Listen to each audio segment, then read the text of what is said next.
उमेश शुकीपुर बाजार।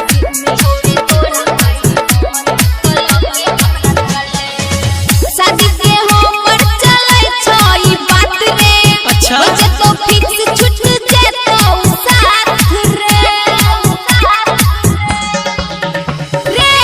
शादी के हमर चलै छ ई बात रे, बजे तो फिक्स छूट जेतो साथ रे।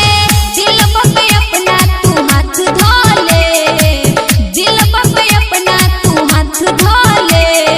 अच्छा तो करबे दोसर से बियाह जे हमरे सकल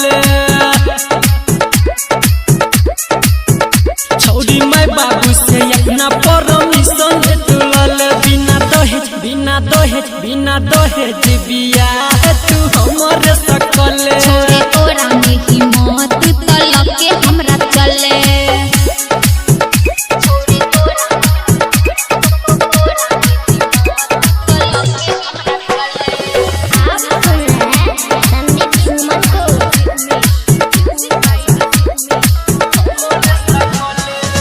किया ने बात बुझै छही हमर माने छ दुश्मन के मानै छलभर। अरे लगरे न मान छियो, ये हमरा विश्वास नहीं होय छो।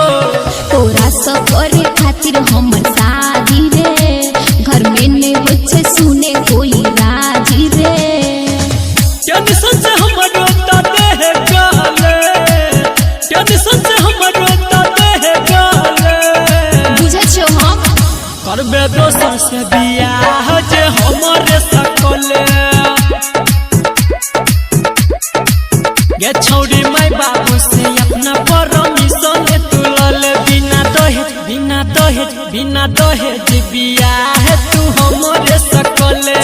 तोरा में हिम्मत तलक के हमरा चले।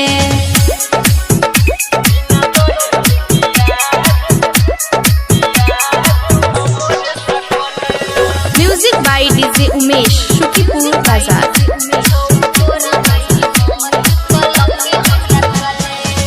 गोरहात पकड़ के कहू ना मनाब हमरा तू रानी के दुल्हा बनाब। अरे हमरो तो तेहने मन होइयो, गे तू झूठ बजे छे।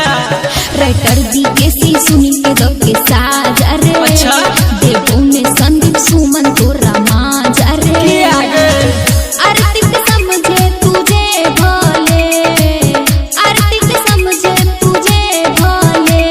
ये सुन करबे दोसर से बियाह जे हमरे सकले छौड़ी माय बाबू से अपना परमिशन तुलल बिना दहेज बियाह तू हमरे सकले।